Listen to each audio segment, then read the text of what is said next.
Fala galera, Pedro Sacardo na área, tá começando mais um podcast aqui do Laranja Pulsante. Por um momento a gente deixa de lado nossa cobertura da Copa do Mundo para voltar a falar do Campeonato Paulista. Na próxima semana vai sair um episódio especial falando da queda da seleção brasileira e acompanhando a evolução do campeonato. Mas hoje a gente volta as atenções para o estadual porque chegou a hora que todo mundo espera. Os playoffs estão batendo na porta, começa já nessa quarta-feira. E para falar desse assunto, eu trago aqui ele, sua primeira participação no nosso podcast, Daniel Bueno, responsável pelo comentarista NBB. Fala Daniel, tudo bem? Fala cara, tudo certo, tudo tranquilo e é um prazer estar aqui participando com você aqui, fazendo essa participação aqui nesse podcast para falar sobre essa reta final aí do Campeonato Paulista. Que é isso, Daniel. Eu que agradeço você ter aceitado o nosso convite. A gente acompanha seu trabalho, especialmente no Twitter, sempre com o tempo real das partidas, análises bem aprofundadas. A gente achou interessante ter você aqui do nosso lado para analisar essa fase tão importante que se inicia nessa quarta-feira. Bom, sem mais delongas, vamos começar direto ao ponto, Daniel.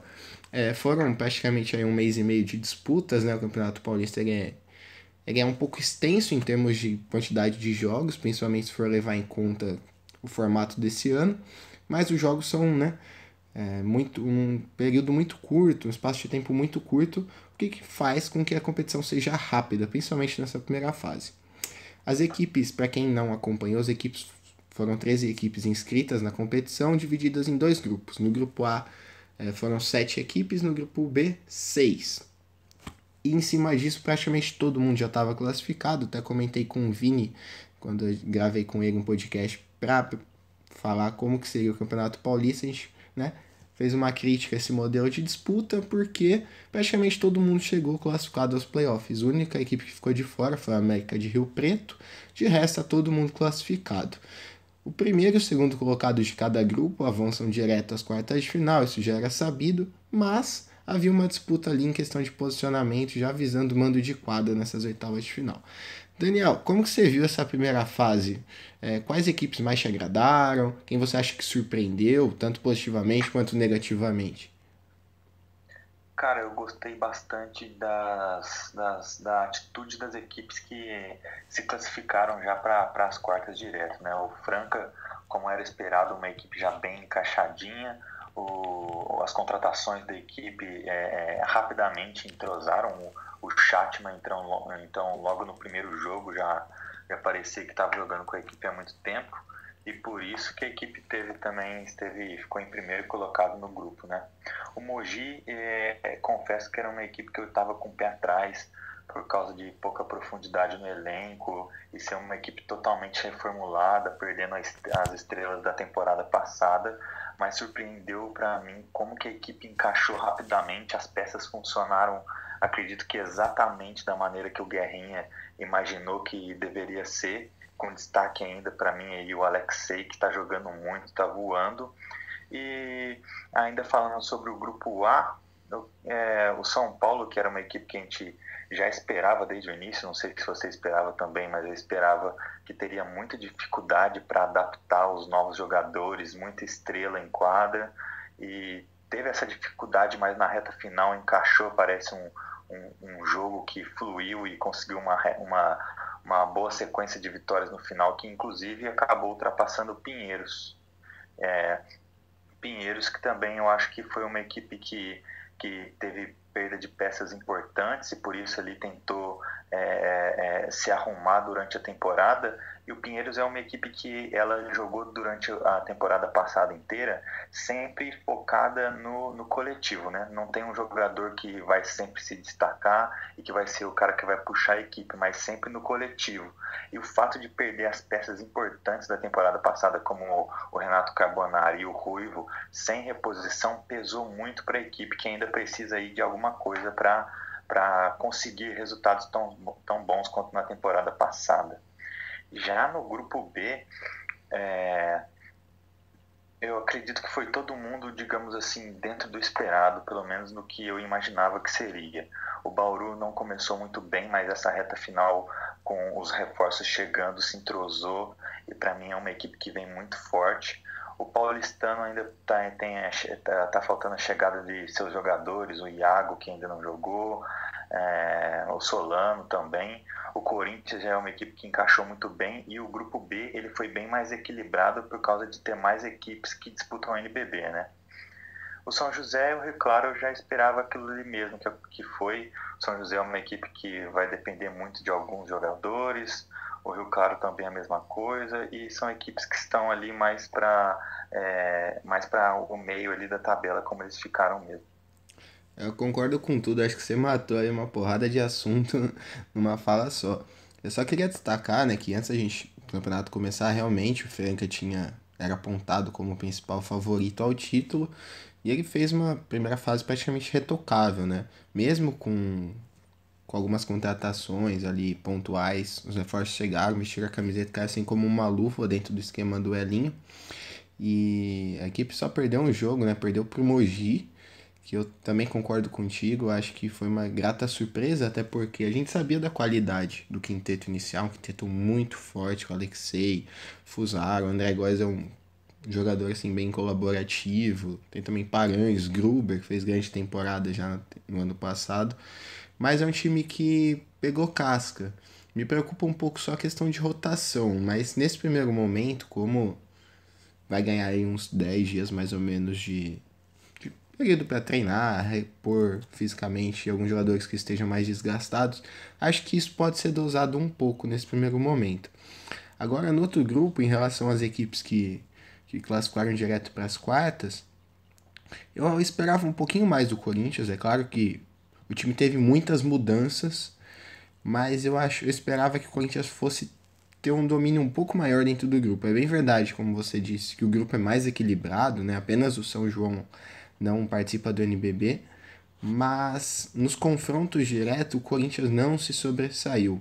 Ele venceu um duelo contra o Paulistano e um contra o Bauru, ambos dentro de casa, mas quando precisou sair de casa não teve aquele upzinho a mais que fizesse com que a equipe beliscasse uma vitória longe de casa e conseguisse a classificação ali de uma maneira mais tranquila, principalmente nessa reta final, né? No primeiro turno a equipe, se eu não me engano, atuou 4 dos 5 jogos no Vladimir Marques, e aí deu uma arrancada, depois perdeu 3 dos últimos 5, o que deu uma estagnada na campanha, mas ainda assim é positiva, não à toa terminou como primeiro colocado. Em relação ao Bauru, é bem o que você disse mesmo. A equipe foi se encontrando aos poucos, né? À medida que os reforços foram chegando, entendendo a maneira do time jogar.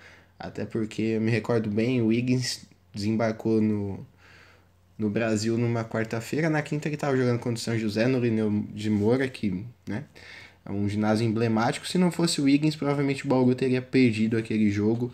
E foi o jogo que marcou o início da retomada do Bauru, né? O time vinha oscilando bastante, da linha em diante o time cresceu de rendimento. Também teve a chegada do Jay, que ajuda bastante na rotação do Garrafão, que ainda tá um pouquinho curto na ausência do Jaú, mas o time ganhou corpo, emplacou as 7 vitórias consecutivas entre Campeonato Paulista e Interligas, tá na decisão do torneio internacional. Eu acho que chega bem também para os playoffs. Isso aí, o Jay que ainda não se adaptou totalmente. Então o Bauru, digamos assim, que ele ainda tem um reforço para acrescentar na equipe dele, na equipe para os playoffs, né? Quanto mais treino e mais jogo, mais ele vai estar aí entrosado com a equipe, o que a maioria dos times já tem todos os jogadores entrosados. Sim. E é interessante ver que cada uma dessas 4 equipes atuam de uma maneira completamente distinta, né? O Franca é um basquete, né? É um trabalho assim já a médio e longo prazo, né? Manteve a base campeã paulista e sul-americana do ano passado, teve alguns reforços, mas é uma equipe que assim marca muito forte, mas tem um jogo coletivo bem evidente, um arsenal muito forte nas bolas de 3, mas também um volume interno interessante com Cipollini, e também Lucas Dias e Redsheimer, que voltou da seleção brasileira. O Mogi também tem uma boa distribuição de jogo entre as peças, um senhor, né? Aproveitamento nas bolas de 3 com Alexei, Fusaro e até o André Góes, e com a possibilidade do Gruber passar a quadra. Corinthians escora sua pontuação muito no sistema cadenciado, tanto do Ricardo Fischer quanto também do Arthur Pecos, que foi uma boa aquisição. Poucos times têm um armador dessa qualidade no banco de reservas para mudar o cenário das partidas. E o Bauru atua basicamente, né, na cadência do Fagiano, mas também conta com um contra um muito forte dos norte-americanos e também do canadense Nick Wiggins. Você vê também dessa maneira? Vejo também dessa maneira, e o Bauru tem de ficar cada vez mais assim, essa característica de jogo, né? O Larry também tem assumido isso, e o fato do Wiggins puxar essa pontuação libera muito mais o jogo do Larry aparecer, porque ele não precisa tanto carregar o jogo assim. Então a marcação, às vezes, com o Wiggins jogando muito, se foca muito em dobrar no Wiggins e tentar parar o canadense. E aí a gente viu nessa sequência, essa reta final, não só o Wiggins jogando muito bem, mas também o jogo do Larry se potencializando. E a gente que conhece como o Larry Taylor joga muito, sabe que isso é muito perigoso. E eu queria complementar também, foi um bom ponto que você tocou, desse cuidado a mais que os adversários têm em cima do Wiggins, principalmente, abriu espaço não só para o Larry, mas também para os garotos da base, né? O Samuel e o Emmanuel têm entrado e dado um desafogo ofensivo para o ataque, né? Muitas vezes esses jogadores são vigiados de perto por um, às vezes dois ou até três jogadores e acaba abrindo esses espaços, como você mesmo disse. Os garotos têm tido uma personalidade brilhante para conseguir os momentos de maior dificuldade do Dragão dentro da partida, manter o nível de atuação da equipe. Concordo totalmente com você, tá potencializando o time todo e inclusive a oportunidade que os garotos da base estão tendo. Bom, Daniel, acho que deu pra gente dar uma repassada geral aqui, né, das quatro equipes que classificaram direto para as quartas de final. Chegou a hora que muitos torcedores estão esperando, porque é a hora dos playoffs. E são essas equipes que vão entrar em quadra num primeiro momento, né? Abrindo aqui, vou dar uma repassada na primeira rodada dos playoffs, antes da gente entrar em cada confronto. Vamos lá. Os playoffs começam nessa quarta-feira. Lembrando que todas as séries, não só das oitavas, como em todas as outras fases, são em melhor de 3 partidas. Ou seja, acabou aquele jogo único nas oitavas de final, como aconteceu no ano passado. Então vamos lá. Começa nessa quarta-feira. Às 8 horas da noite, o Unify São João recebe o São Paulo, no interior paulista. Na quinta-feira, 2 jogos. Às 7h30, Liga Sorocabana e Paulistano. E logo depois, na sequência, praticamente simultânea, às 8 horas, Basquete, Osasco e São José. Na sexta, fechando essa primeira rodada, Rio Claro e Pinheiros. Bom, depois, né, as outras partidas, mas os primeiros jogos sempre na casa da equipe de pior campanha e depois o segundo e, se necessário, o terceiro jogo na casa de quem teve uma campanha melhor na fase regulamentar. Vamos lá. Abrindo aqui falando dessa primeira série entre São Paulo e Unify que abrem os playoffs, para muitos, eu acho que poucos vão discordar disso, é a série de maior desequilíbrio técnico, né? Com certeza.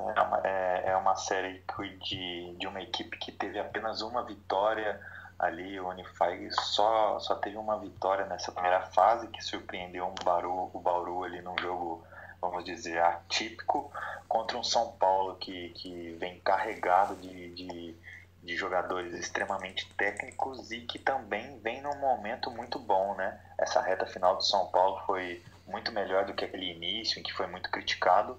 Então, com certeza, é a série mais desequilibrada que a gente vai ter aí. É interessante observar que as equipes têm duas propostas de jogos totalmente distintas, ainda que os técnicos não assumam isso, né? O São Paulo foi um dos times que mais investiram nessa temporada, subiu da Liga Ouro recheado de expectativa, e até por conta um pouco da rivalidade com o Corinthians, até com o próprio Flamengo, o Botafogo, equipes de camiseta que vêm do futebol para o basquete, investiu muito forte, trouxe jogadores assim, do mais alto nível técnico, mas escora muito na individualidade. O Mortari tem tido dificuldade de propor um sistema de jogo coletivo. Muitas vezes a gente vê jogadores, uma formação totalmente aberta, os jogadores espaçando a quadra e abusando do 1 contra 1. E isso, principalmente no começo da temporada, quando alguns ainda se encontravam longe das condições físicas e táticas ideais, isso comprometeu no primeiro turno. Já o Unify não, é um time praticamente universitário, com uma outra proposta, não vem para brigar por título, não quer ser protagonista, longe disso, quer apenas formar atletas, cidadãos, e estimular o desenvolvimento do esporte. E, em cima disso, trabalha de uma maneira bem coletiva, ciente de suas limitações e tenta endurecer o jogo. Você acha que essa disparidade ali no estilo de jogo, enfim, o Unify pode exercer alguma pressão, principalmente nesse primeiro jogo? A gente sabe que os primeiros jogos das séries, por serem na casa dos times de pior campanha, são importantes para evitar uma varrida, enfim, para o time chegar fora de casa numa situação minimamente confortável. Você acha que dá para o Unify complicar a vida do São Paulo nesse quesito por conta da diferença no estilo de jogo? Olha, pelo fato de a disparidade ser muito grande, eu acredito que o fato de a equipe do São Paulo jogar de uma forma muito individual não vai atrapalhar na classificação da equipe, não. Se fosse para eu dizer assim agora, fosse para o famoso, se fosse para colocar dinheiro, né? Mas se você for analisar bem, o São Paulo, ele além de ter essa deficiência muito forte, que é um jogo muito individual, ele entra com a pressão total de ser um time recheado de estrelas, e tem que classificar, é obrigação. E como você disse, a Unify já não, já entra sabendo que se perder por 2-0 é normal. Então ela entra ali para, digamos, inicialmente ganhar um jogo, depois podendo ganhar um jogo em casa ali sem pressão, pode surpreender ainda, assim como surpreendeu o Bauru. Então, assim, não dá para dizer que isso é uma loucura, não, porque se fosse uma equipe mais organizada, né, ofensivamente e defensivamente, seria bem mais difícil. Mas se você for unir o fato de o São Paulo ter esse jogo bem mais, e aí eu vou chamar aqui de desorganizado, pode ajudar a esse fato de o time ainda estar jogando com pressão e os jogadores não conseguirem ali, nas suas jogadas individuais, pontuarem, e aí começa a pressionar o jogo. E a Unify não engrossou o jogo só com o Bauru que ela ganhou, não. Nessa reta final aí ela perdeu por muito pouco do Rio Claro, perdeu também, não perdeu por pouco, mas chegou a encostar ali no último quarto, no último jogo contra o São José. Então é uma equipe que pode sim surpreender, principalmente pelo fato de estar jogando sem pressão. E além de jogar sem pressão, também é um time que, por conta da formação do seu elenco, consegue exercer muita pressão sobre os rivais. São jogadores jovens, ali na casa dos 20 a 25 anos, não passa disso, então consegue ter uma intensidade muito maior. E talvez esse seja o principal calcanhar de Aquiles do São Paulo. Além da desorganização, é um time com uma média de idade muito alta. Tem bons jovens dentro do plantel, né? A gente pode destacar aí como o principal expoente o Jorginho, que principalmente no primeiro turno carregou o São Paulo nas costas, foi o principal nome da equipe. Mas é um time composto de jogadores experientes, qualificados, mas com uma média de idade alta. A gente pode relembrar aí do Jefferson William, tem o Kurtz, que embora não tenha uma idade tão elevada, mas é um jogador menos móvel, né? E que acaba sentindo um pouco essa marcação mais apertada, que às vezes o Unify realiza até com dobras. É interessante de ver esse outro ponto de divergência das equipes, né? Um time muito mais intenso fisicamente contra o outro que tenta cadenciar e contar ali com a qualidade individual dos seus atletas. A gente pode ver que o principal defeito dessa alta idade da equipe de São Paulo é na defesa mesmo. A equipe do Grupo A, junto com o Osasco, estão na penúltima colocação em equipes que mais sofreram pontos, 941 pontos. Mais do que Osasco e São Paulo, só o América do Rio Preto mesmo que sofreu mais pontos. Então é uma equipe que tem muita dificuldade de marcar por causa dessa lentidão e dos jogadores que têm mais idade. Se você somar isso, como você disse, a essa intensidade que a equipe da Unify tem para aplicar, pode surpreender realmente. Bom, o vencedor dessa série encara o Bauru nas quartas de final. Aí eu acho que, dependendo do resultado, o São Paulo pode sim oferecer uma certa resistência ao Bauru. A gente falou do crescimento de produção do Dragão no início do episódio, mas o São Paulo tem jogadores para isso. O que não me tira também a possibilidade do Unify complicar a situação caso ele elimine o Tricolor, até porque, você mesmo mencionou, foi a única vitória da equipe de São João, foi em cima do próprio Bauru, né? É um chaveamento, no mínimo, interessante da gente observar o que vem pela frente também. É muito curioso mesmo, porque mesmo como você disse, se a Unify classificar aí heroicamente vencendo o São Paulo, ela pode complicar sim para o Bauru e tem tudo para ser um chaveamento muito complicado e equilibrado. Então vamos passar aqui, ó. Desse mesmo lado da chave, vou pular um pouquinho aqui a ordem cronológica, mas desse mesmo lado da chave, o segundo confronto de oitava de final é entre São José e Osasco.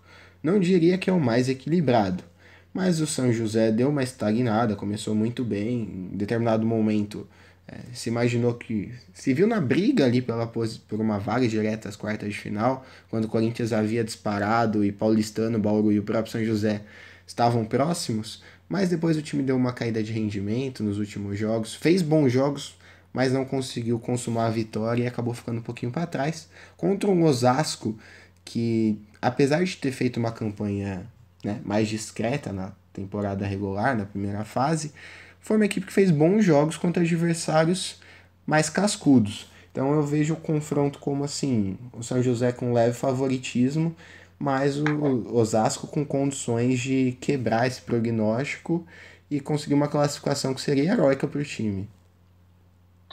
Com certeza, já é um duelo que é bem mais equilibrado do que São Paulo e Unify, muito porque, como você disse, o Osasco, apesar de uma campanha de 2 vitórias e 10 derrotas, estava num grupo que tinha equipes ali muito acima, né, digamos assim, e engrossou várias partidas contra essas equipes do NBB.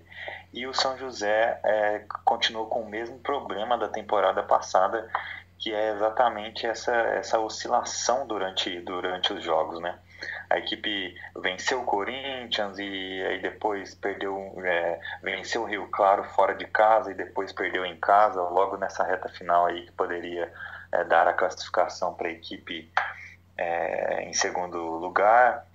Mas também a equipe jogou bem contra o Bauru, em Bauru, para tentar esse resultado para também ficar em segundo lugar. Mas é uma equipe que oscila muito e nessa sequência final ela teve um problema que ficou muito exposto e pode ser muito bem utilizado pelo seu adversário, o Osasco, que é a dependência da equipe nas bolas de 3 e que quando elas não caem, a equipe não sabe o que fazer no ataque. Isso complica muito o andamento do jogo da equipe.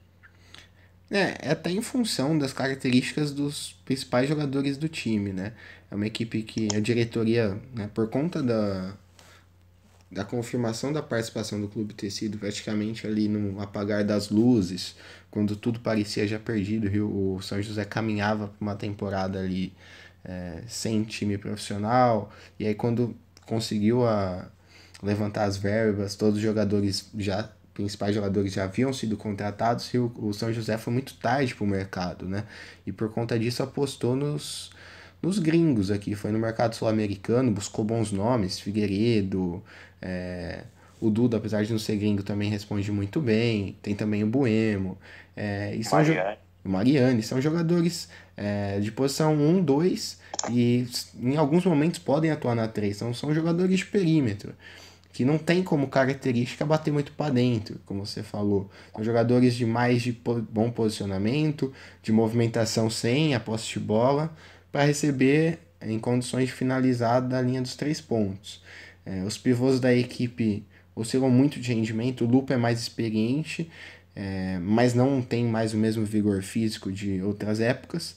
E o Sergião, embora seja mais explosivo, consiga atuar assim por mais tempo, com um rendimento que poderia ser mais alto, peca um pouco pela inexperiência. E esse é um ponto importante porque do outro lado, o Osasco é justamente o oposto. É um time que sofre muito no perímetro, precipita muitos arremessos, mas leva muitas vantagens nos rebotes ofensivos. Isso que faz com que o time se mantenha próximo do adversário. Então é um ponto que o São José, pelo menos em termos defensivos, tem que equilibrar um pouco para conter o volume ofensivo da Coruja. Até porque você construir bons ataques, pontuar, mas ceder pontos lá atrás, segunda chance, frutos de rebotes ofensivos, vai machucando a defesa e complica jogos que poderiam ter sido ganhos com mais facilidade. Isso aconteceu no jogo da Águia contra o Bauru aqui no interior paulista. O time vinha ditando o ritmo de jogo, mas no último quarto você deu muitos rebotes ofensivos para o Bauru, que contou ali com uma atuação magistral do Larry para consumar uma virada no último segundo em cesta do Wiggins, né? Então é um ponto que o time vem sofrendo, mas tem que tirar aprendizado desses erros, porque agora não pode mais errar.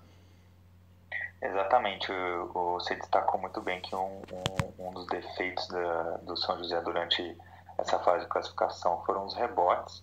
Exatamente como você disse, porque o Lupe ele não consegue manter uma intensidade durante todo o jogo.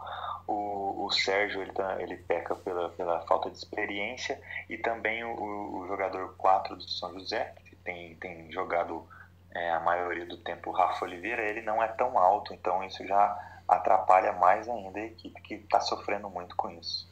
O Rafa ele tem se destacado, mas ele atua um pouco mais distante da cesta, né? É aquele 4 mais moderno, que espaça um pouco a quadra, tem um bom arremesso de média e longa distância. É interessante, mas é preciso ver como que vai ser feito esse balanço, principalmente na defesa, para garantir esses rebotes, uma vez que às vezes ele está um pouco mais distante da cesta. Exatamente. Bom, o vencedor dessa chave aqui enfrenta o Franca. Aí eu já vejo uma disparidade um pouco maior. Franca a gente mencionou mais cedo, o time a ser batido, né? Não só em termos de campeonato paulista, mas está um degrauzinho acima dos outros classificados às quartas de final. E até por conta da manutenção do trabalho, então eu vejo que quem sair desse confronto vai ter mais dificuldades contra o time francano. Você também vê dessa maneira, Daniel? Vejo dessa maneira também. Se você for olhar a Franca, Bauru, Corinthians e Mogi, que são as equipes que estão direto nas quartas de finais, a única que teve essa continuidade grande mesmo de um trabalho foi Franca. O Corinthians também teve ali a manutenção de uma boa base com o técnico, mas trocou muitos jogadores, e Bauru e Mogi se mudaram completamente. Então, tanto Osasco quanto São José, se passarem, tem muitos defeitos a serem explorados pelo Franca, e Franca tem muita, mas muita mesma qualidade para explorar esses defeitos e se classificar sem muita dificuldade.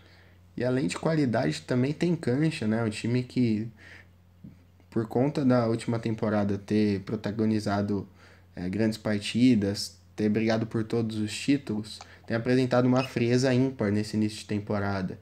Dos 12 jogos conquistou 11 vitórias, terminou de maneira invicta a campanha como mandante, e o único jogo que perdeu foi contra o Mogi. A gente sabe da dificuldade que é atuar dentro do Hugo Ramos.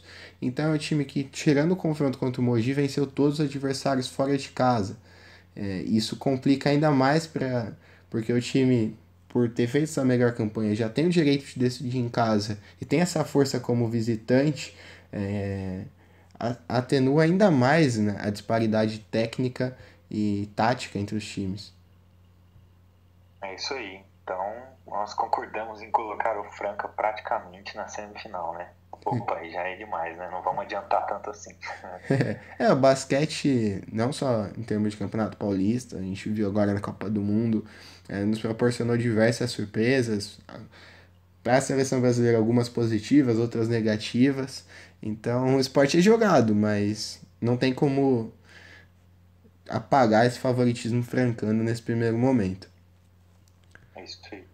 Bom, passando do outro lado da chave, vamos começar falando aqui de Pinheiros e Rio Claro. Esse que para mim é o confronto mais equilibrado dessas oitavas de final. São duas equipes que eu esperava um pouco mais, confesso, mas tiveram muitos problemas, principalmente também em termos de questão orçamentária. O Pinheiros perdeu alguns jogadores, não conseguiu repor. O Rio Claro, assim como São José, foi montado às pressas, mas montou um bom time.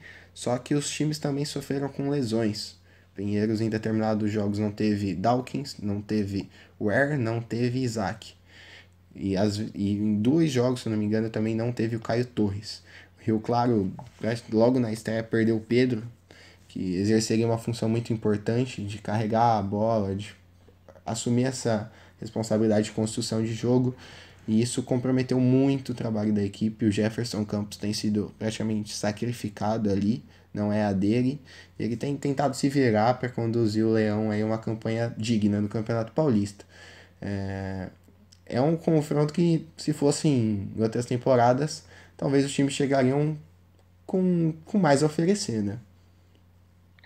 É, com certeza também acho isso, mas apesar desse ser o confronto com mais equilíbrio, principalmente por serem duas equipes que irão disputar o NBB e, portanto, tem jogadores aí com esse nível, eu ainda acho que o Pinheiros vem sim com um leve favoritismo, muito por conta da importância que foi a perda do Pedro. Não sei se ele volta, acho que ele não volta para agora, para os playoffs ainda, né? Não, ainda não. E o Pinheiros é uma equipe que vem jogando também junto a esses jogadores de muita qualidade, vem jogando há mais tempo. E o Rio Claro, eu acredito que seja uma equipe que tem mais falhas a serem exploradas por essa equipe que é muito inteligente, muito coletiva do Pinheiros. Então, o Rio Claro é uma equipe também um pouco mais velha, um pouco mais pesada, com um jogo mais lento, e que pode ter muita dificuldade, mas também um confronto muito equilibrado, e o fato do Rio Claro jogar a primeira partida em casa pode ser um total diferencial, porque o ginásio ali em Rio Claro, quando se inflama, pode levar a equipe à primeira vitória e joga pressão totalmente para a equipe do Pinheiros, e aí é um confronto entre duas equipes de grande porte, que tem grandes jogadores que estão no NBB, e o Rio Claro pode surpreender tranquilamente. É um duelo aí do que eu vou querer acompanhar todos os momentos, com certeza, em todos os jogos que forem ter durante essas oitavas de final. Esse talvez seja o jogo que a torcida pode fazer a maior diferença, né? O São José também tem uma torcida muito vibrante, mas o São José é um time que entra com a vantagem de decidir em casa. Então, portanto, a responsabilidade passa a ser do Osasco. Já nesse confronto do Rio Claro com o Pinheiros, não. É o Pinheiros que leva a vantagem no mando de quadra. Então, esse primeiro confronto é determinante para as pretensões do Rio Claro. O time oscilou muito de rendimento nessa primeira fase, conseguiu vitórias ali importantes sobre o Bauru, sobre o São João quando jogou em casa, mas é um time que não teve aquela evolução esperada com a sequência de trabalho. Tanto é que precisou se reforçar no meio da competição. O Tatum acabou voltando, ele que a princípio estava fora dos planos, mas por conta da lesão do Pedro e por conta dessa estagnação do time, acabou sendo recontratado, já tinha defendido o Rio Claro na última temporada, e principalmente contra equipes mais cascudas da elite do Campeonato Nacional, o Rio Claro simplesmente não conseguiu bons resultados. Tirando o triunfo sobre o Dragão na estreia, o time sofreu muito, perdeu os 2 jogos para o Corinthians, contra o Paulistano. Mesmo desfalcado do Iago, do Solano, que você já mencionou, e também de alguns jogadores que em determinados momentos não atuaram por conta de lesões, como o Ubner, como o Christian, e outros que tiveram na seleção, como o Ruivo. O time não conseguiu consumar a vitória contra esse agregado de jogadores mais jovens do Paulistano. Já o Pinheiros também começou muito bem, só que parou por ali, né? Em determinado momento o time tinha dividir a liderança da chave A com o Franca, mantendo uma invencibilidade de 5, 6 jogos, mas depois com as lesões o time caiu muito de rendimento. Tem que ver como esses jogadores vão voltar em termos físicos, porque se eles voltarem bem, a gente viu o que o Pinheiros pode fazer, não só nesse campeonato, como na temporada passada. É um time muito envolvente, marca muito bem, uma característica da equipe, e consegue correr a quadra muito rápido. O Bennett e o Dawkins têm uma velocidade absurda. O Betinho e o Isaac matam muita bola de 3. O Betinho também tem dribles rápidos em direção à cesta, tem boa visão de jogo. É um elenco mais qualificado, com uma rotação maior. Eu acho que isso é a principal diferença para o Rio Claro. São mais jogadores que podem mudar a cara da partida se o time, por acaso, tiver momentos de dificuldade. Isso aí. E vale destacar também que, não sei se para esse primeiro jogo, mas com certeza para o segundo e se precisar do terceiro também, o Pinheiros vai vai ter o reforço aí com a volta do seu técnico, né? O César Guidetti, que estava lá com a seleção no Mundial, e tenho certeza que pode fazer uma diferença bem grande nisso aí também. Apesar do Nelson, né, que é auxiliar técnico, ter todo o convívio diário, ser responsável pelas categorias de base do clube, então, né, é um time que preza muito pela construção do jovem, ter toda essa ligação com o Cezinha. A gente sabe a importância de ter um comandante mesmo, do técnico estar ali na beira da quadra, de passar tranquilidade para seus atletas, saber o momento de cobrar, de modificar as peças, quem responde melhor em determinada situação. Isso é fundamental, né? A gente viu o quanto que fez falta o Petrovic no segundo tempo, depois que ele deu aquele pane nele, ele surtou e acabou expulso. Dali em diante o Brasil se perdeu, né?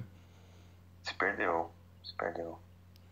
Bom, voltando a falar de Paulista, né, até para não remoer as nossas mágoas com a seleção brasileira, o vencedor dessa série encara o Corinthians. Talvez não tenha uma disparidade tão grande quanto tem entre São José e Osasco em relação ao Franca, mas é uma diferença significativa, porque o Corinthians teve uma campanha sólida, apesar de não estar no nível do Franca ainda, por ser um início de trabalho, é um time que tem ali jogadores do banco como Pecos, como Teichmann, jogadores que em quase todos os times seriam titulares. E também vai contar com reforço, né, da volta do seu técnico, o Bruno Saviani também, que com certeza vai ser muito importante. Eu acredito também que não tão grande quanto essa disparidade do Franca para o São José ou Osasco, mas o Corinthians está bem à frente de Pinheiros e Rio Claro, e tem tudo para passar aí para essa semifinal também. Mas com certeza, se tem uma chave que pode ser equilibrada, é essa que vem carregada de times do NBB, né? Rio Claro e Pinheiros tem jogadores que podem ali no momento de decisão surpreender, mas eu acho que o Corinthians, por ter maior qualidade no elenco e ter isso sido demonstrado durante a fase de classificação com um jogo bem mais sólido e bem mais encaixado, eu acho que é sim favorito, mesmo que seja contra Pinheiros e Rio Claro. Tem também um fator aqui que eu até esqueci de mencionar em relação ao São Paulo também, que Corinthians e São Paulo são as duas equipes de camisa, né, no Campeonato Paulista. E apesar de Franca, Bauru, São José, Mogi e Rio Claro, né, os principais times ali em termos de envolvimento com a torcida, de ter um estádio assim mais acanhado, que comporta um bom público, Corinthians e São Paulo têm a seu favor o fato de ter duas torcidas gigantescas, que não vão apoiar apenas dentro de casa. Em casa a gente espera que o ginásio vire um caldeirão, apesar do Vladimir Marques ser enorme, né, ser até difícil de ter casa cheia, mas por maior que seja o fanatismo dessas torcidas, eles não se restringem apenas aos jogos em casa. Então é provável que quando tiver jogo de São Paulo ou do Corinthians, os ginásios, mesmo fora de casa, sejam divididos. E isso diminui um pouco o peso das equipes a atuar fora de casa e aumentam o favoritismo dessas equipes contra times inferiores. Exatamente, se você for ver a possibilidade de Rio Claro e Corinthians, o Corinthians já consegue dar uma equilibrada em toda aquela pressão que é o ginásio em Rio Claro. E aí, se você for ver ainda Pinheiros, caso o Pinheiros se classifique não Rio Claro, contra o Corinthians, o que tá ali, né? Com certeza a torcida do Corinthians vai lotar ali o ginásio, e a torcida do Pinheiros, que não é muito conhecida por fazer tanto barulho, vai provavelmente acabar perdendo, inclusive, no barulho para a torcida do Corinthians, mesmo jogando em casa. Os torcedores, né, estão mais ambientados nesse cenário do que os torcedores de basquete, né? Uma cultura que vem do futebol, né, de ser mais vibrante. Os torcedores de basquete são um pouco mais contidos, digamos assim, e isso pode fazer diferença num playoff que é um confronto assim, cada confronto tem uma história, mas são resolvidos assim num piscar de olhos perante o equilíbrio dos times. Passando para o último duelo das oitavas de final, tem um confronto também de uma grande disparidade técnica. O paulistano, que até a última rodada brigou por uma vaga antecipada às quartas de final com o Bauru, vai precisar disputar as oitavas de final, mas terá pela frente uma Liga Sorocabana que não passa muita confiança, né? Pois é, eu acredito muito na classificação do Paulistano, porque é uma equipe que joga muito de uma forma muito... ela tem o seu estilo de jogo e é aquilo ali que ela vai fazer e funciona muito bem e tem grandes jogadores. E a gente viu uma Liga Sorocabana aí meio perdida, com um início muito ruim de campeonato, conseguindo ali 2 vitórias em confronto direto na reta final para aí conseguir se classificar. Então, a volta do Rinaldo, né, que não estava como treinador, mas quis voltar nessa reta final. Chegou aí o Murilo, mas o Murilo Becker, pivô, mas eu não acho que essa volta do Rinaldo como treinador e a chegada do Murilo com essas 2 vitórias aí nessa sequência final, nos últimos segundos para conseguir classificação, não acho que seja o suficiente para conseguir vencer o Paulistano, muito porque também a Liga Sorocabana, que é uma equipe que era conhecida também por seu ginásio, que lotava com a torcida apoiando, não é isso que a gente está vendo nesse Campeonato Paulista, né? E são 2 modelos de gestão completamente distintos, né? O paulistano se consolidou em algumas temporadas, ainda com o Gustavinho à frente da equipe, e como você mesmo lembrou, é um time que criou sua identidade, independente de nomes. O time perdeu toda a base, né, da campeã nacional, com o próprio Gustavinho à frente, perdeu todos aqueles jogadores de destaque, mas não perdeu a sua característica de defender muito forte, de revelar jogadores, de correr a quadra, jogadores móveis, principalmente os pivôs. Isso machuca bastante a defesa adversária e pode até ser explorado contra o Murilo, que nesse início aí de trabalho com a cavalaria tem se comportado bem, mas é um jogador de uma certa idade, que não tem mais o vigor físico do auge que ele vivenciou quando defendeu o Minas, quando jogou na Europa, quando atuou até mesmo pelo Bauru, depois que saiu do Minas. E você pega um time que tem Vitão, que tem Guilherme Hubner, que foi MVP da conquista do Paulistano do NBB. É um time que pode fazer um certo estrago. Mike também. Com muita intensidade. Sim, e tem a expectativa do retorno do Iago, dos jovens que estavam com a seleção sub-21, eles já voltaram nos últimos jogos, mas agora estão readquirindo, né, o entrosamento, como o Ruivo, como o Dikembe, que ainda se recupera de uma pancada sofrida também. Eu acho que talvez nesse confronto o paulistano tenha que prezar mais pela concentração. No último ano no NBB, o paulistano também tinha um caminho teoricamente mais fácil contra o basquete cearense. Tinha o mando de quadra também. Perdeu em Fortaleza e acabou surpreendido com uma derrota em São Paulo, uma eliminação precoce que causou toda uma reformulação no elenco. É isso aí. Também concordo com você. Mas esse domínio deve ser do paulistano. Eu acredito até numa varrida, né, num 2-0, muito porque essa intensidade do paulistano com a chegada aí de todo mundo, principalmente no garrafão, vai ser fundamental nisso que a gente definiu aí muito bem como é o estilo do paulistano de jogar.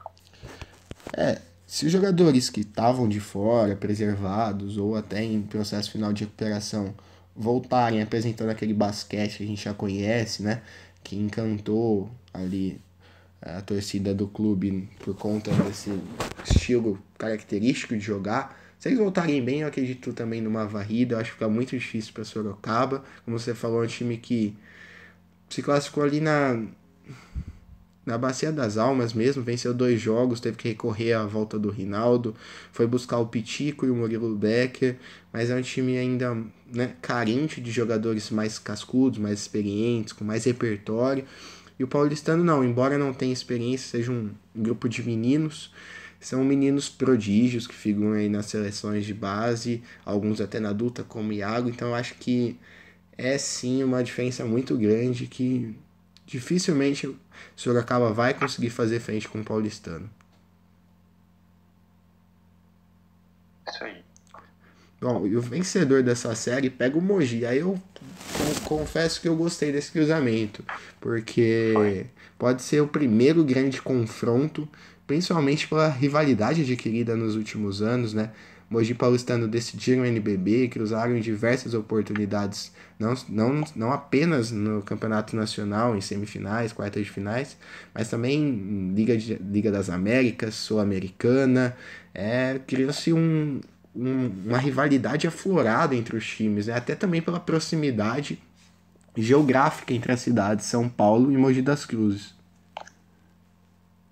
É isso aí, e se a gente for analisar esse confronto pelo que foi a primeira fase, a gente vai dizer que o Franca tem que Mogi tem um favoritismo, né? Porque fez uma primeira fase muito consistente, com uma ótima campanha, com poucas derrotas, e a equipe do Paulistano já foi mais inconsistente, mas muito pela falta exatamente desses jogadores. A equipe sofreu muito com desfalques, o que não aconteceu em nenhum momento com o Mogi.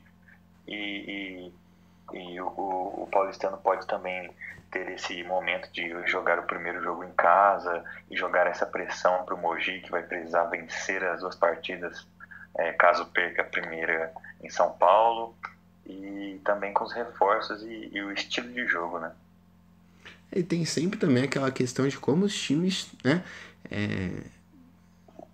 voltam a atuar depois de um período ali, um hiato de 10 dias, por mais que seja um período curto, né, não são séries longas, como a gente vê no NBB em determinados anos, eram 5 jogos, o que, né, acarretou nas eliminações ali dos 4 classificados antecipadamente às quartas de final.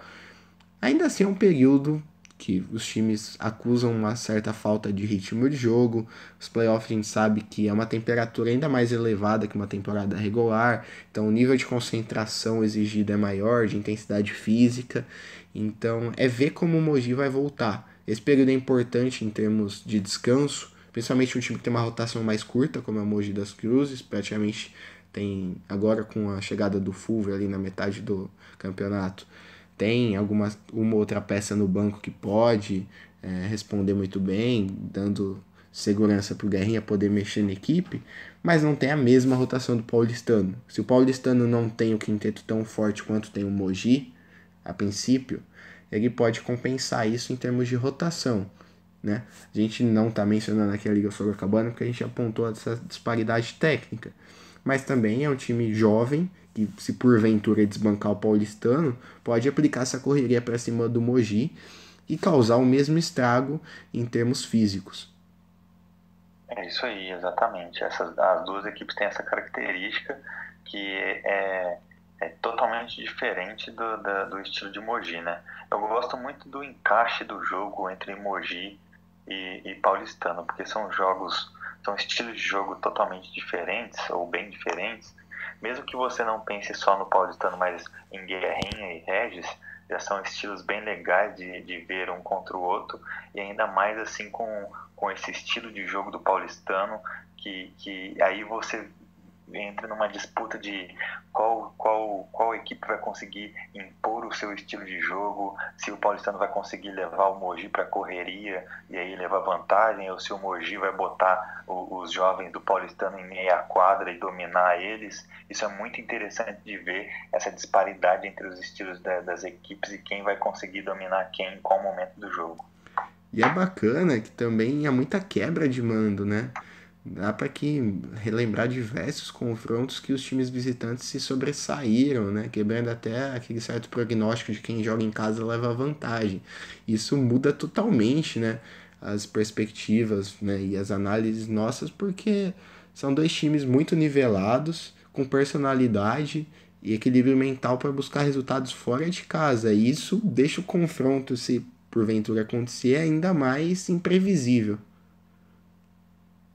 É isso aí. Eu acho que caso essas equipes passam, digamos assim, as equipes do NBB, São José passe pelo Osasco, São Paulo passe pelo Bauru, Pinheiros ou Rio Claro passem pelo Corinthians e o Paulistano passe pelo Mogi, eu acho que o confronto que eu mais gosto de assistir com certeza é Mogi e Paulistano.